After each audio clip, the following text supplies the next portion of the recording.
Okay, so I want you to picture a scenario. It's Tuesday morning. The coffee hasn't quite kicked in yet. You open your laptop and you get that little pit in your stomach. You see, you completely forgot to reply to an email from a colleague. Let's say it came in Friday afternoon. You hit reply immediately. What are the very first words you type? Oh, I don't even need to think about it. It's almost a physical reflex. Sorry for the delay. Exactly. Sorry for the delay, or, apologies for the radio silence. We start the interaction from a deficit, from a place of guilt. It's like we're digging ourselves out of a hole before the conversation has even started. It is a total reflex, and it's one that just it pervades our professional lives, our customer interactions. But what if I told you that by saying sorry in that moment, you're not actually being polite. You might actually be hurting your authority. You could even be damaging the relationship and, ironically, making the other person feel worse. That is a bold claim because, we're all raised to believe that apologizing is the bedrock of politeness. If I stop saying sorry, don't I just become a jerk? That is the fear, right? But that's exactly why we're here today. We are going on a deep dive into the psychology of swapping "I'm sorry" for a "thank you." Mhm.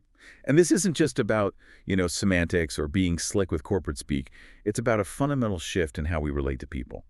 We're moving from a narrative of regret and shame to one of gratitude and grace. I love that, moving from shame to grace. And just to be clear for everyone listening, we are not just winging this based on, our own vibes.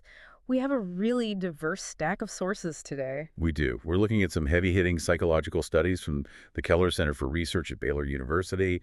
We have workplace dynamic reports from CC Women Yeah. and some really interesting customer experience philosophies from people like David Avern and John DeJulius. So the mission today is to figure out if we can actually stop apologizing so much without completely destroying our relationships. That's the goal. And it turns out the science is pretty much on our side. Okay, let's unpack this. I want to start with the hard science because I'm still a little skeptical. If I'm late, I feel like I owe an apology. Why does the research say that's a problem? It's not that apologizing is bad per se. It's about what you're focusing on. To really get this, we have to look at this fascinating study from the Keller Center for Research and the Journal of Marketing. The researchers looked at something they call symbolic recovery. Symbolic recovery. Okay, that sounds intense. What does that mean in, plain English? It's actually a pretty simple concept. When a service provider makes a mistake like a waiter makes you wait too long or a plumber shows up late, they have to recover the customer's goodwill. Now, sometimes you can do that with money, give them a free dessert or a discount. That's called utilitarian recovery. I am a big fan of utilitarian recovery. Free dessert fixes a lot of problems. We all are. But a lot of the time, you can't just give away free stuff. You just have your words. That is symbolic recovery.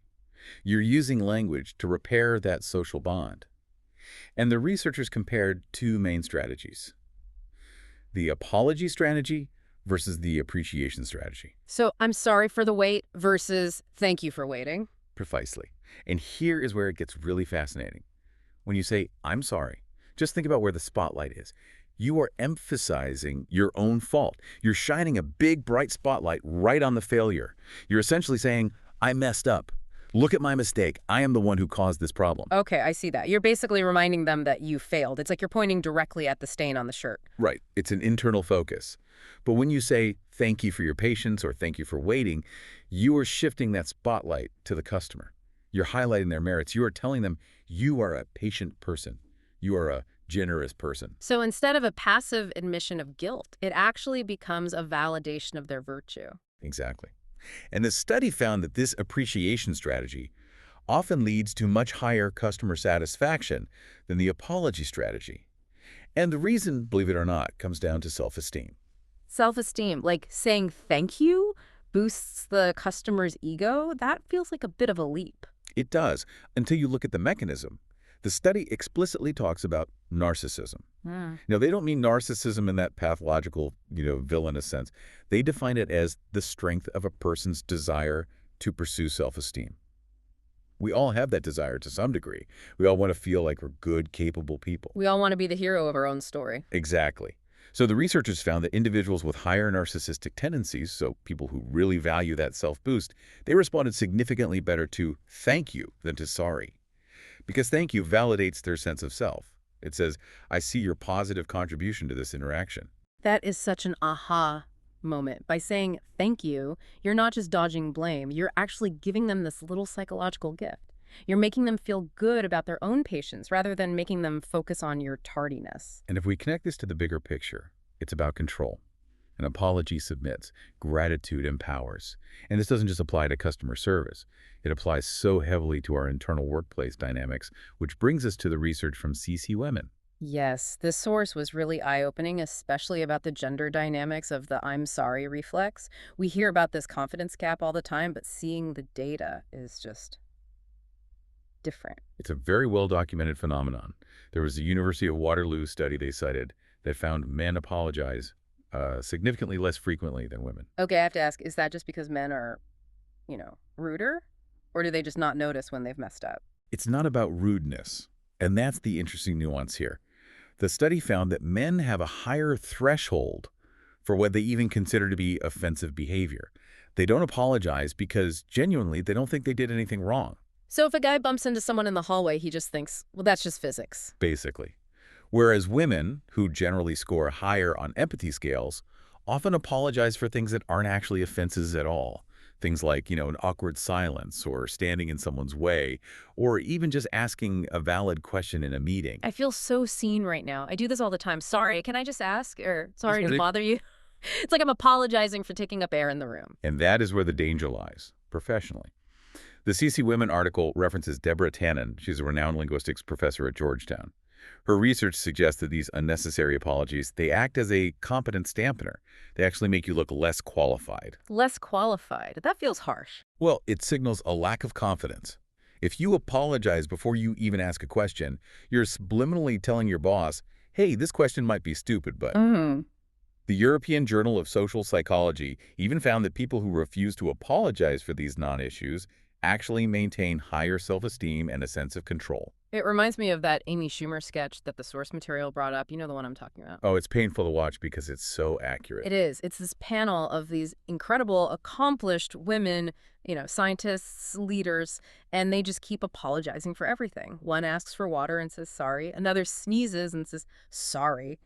One of them actually gets scalded by hot coffee, and she apologizes to the waiter for being in the way. It moves from parody to a very real reality check. When you apologize for existing, you diminish your own authority. You are shrinking yourself to fit the room instead of filling the room with your presence. So, okay, let's get practical. We've got the theory apologies can hurt your authority, and they miss a chance to boost the other person's self-esteem. But how do we actually flip the script? I want to role-play some of these swaps from the sources so the listeners can really hear what it sounds like. Let's do it. Give me a scenario. Okay, scenario one, the classic. I'm late replying to an email. Old me says, so sorry for the delay. New me says, Thank you for your patience. Or maybe, I appreciate your patience. it feels different, doesn't it? It feels like I'm closing a loop rather than like opening a wound. Okay, scenario two. We're in a Zoom meeting. My computer freezes. Old me starts sweating. Ooh, sorry, my computer's so slow. Sorry, guys. Swabatu, thank you for bearing with me. Thank you for bearing with me. I like that. It assumes they're gracious enough to wait rather than begging for their forgiveness. It feels cooler. It is. It's what they call executive presence. Okay, scenario three. I need to interrupt you in a meeting because you're rambling, hypothetically, of course. Of course, So old me would say, Sorry to interrupt that. yeah. Instead, try. I would like to jump in quickly to add. Or even just, I have an opinion I'd like to share. That is so much stronger. It's taking up space rather than shrinking away from it. And looking at the AZ source, there's one more really critical one. When you have to give negative feedback, instead of, I'm sorry, but this isn't working for us, which kind of sounds like you feel guilty for having standards.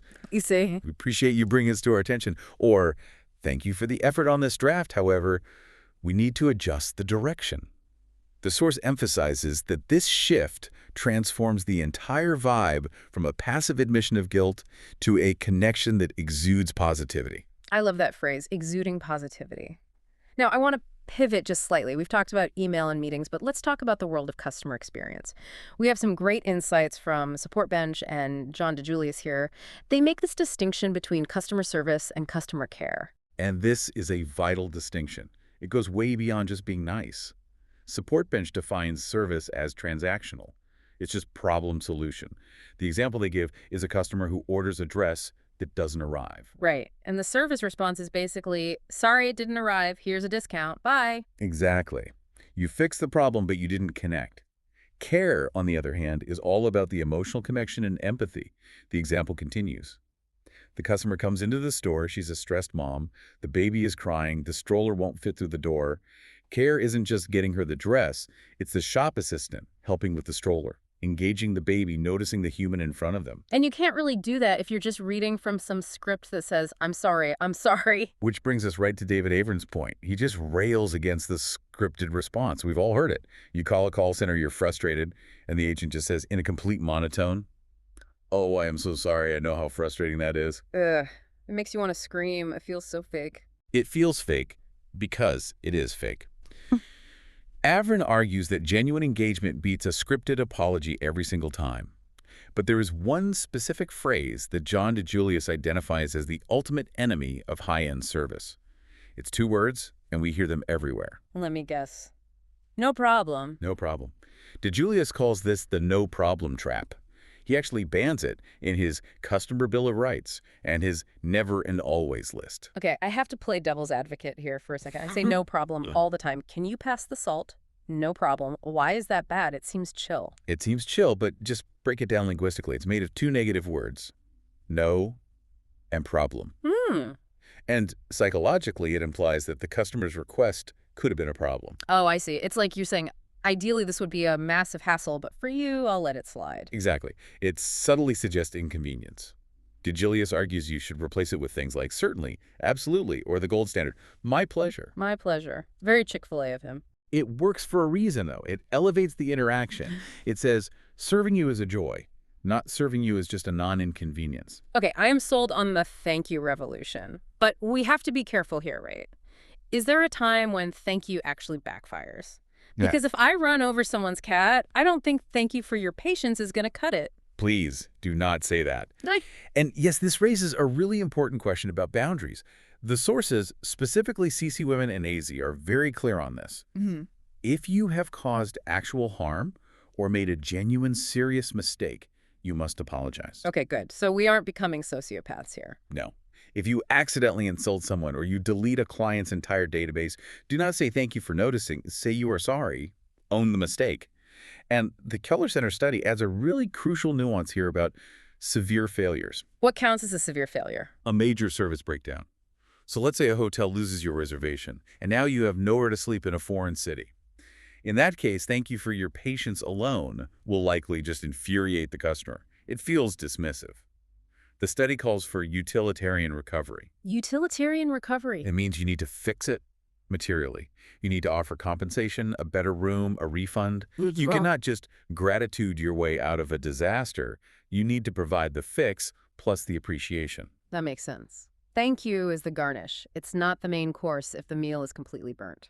And there's one more little finding from that study about timing that's super practical. Appreciation is most effective when it's communicated after the service failure is resolved, not before. So don't preemptively say thanks for waiting before you've even made them wait. Right. If they're still in the middle of waiting and you thank them for it, it feels manipulative.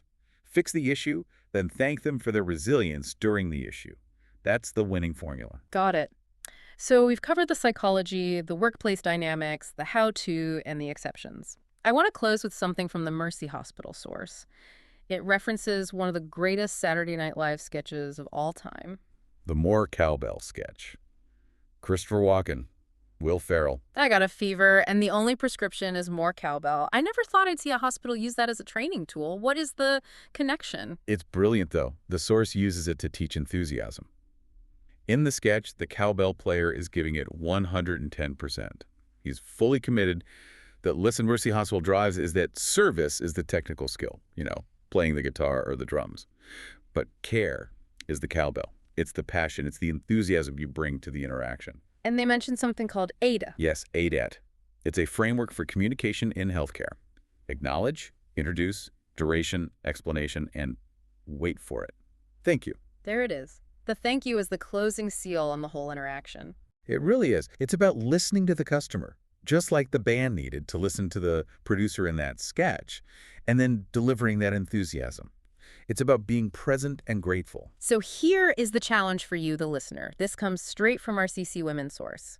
We want you to start a tally. This is a great exercise. For 1 week, just count. Don't even try to change anything yet. Just count how many times you say the word sorry. You will be shocked. I bet it's going to be in the double digits, easily. Maybe triple for some of us. And then, once you see the volume, the goal is to cut that number in half. Not by being rude, but by swapping in thank you. Instead of guilt, choose gratitude. Instead of sorry I'm late, try thanks for waiting. Instead of sorry to bother you, try thanks for your time. It puts you back in control of the narrative. You can be the person who is constantly apologizing for taking up space, or you can be the person who graciously thanks others for sharing their space with you. That's a powerful shift. So next time you feel that sorry bubbling up in your throat or at your fingertips, just pause and ask yourself, will I choose guilt or will I choose gratitude? I know which one I'm choosing. Thank you for listening to this deep dive. We appreciate your time. And thank you for your attention.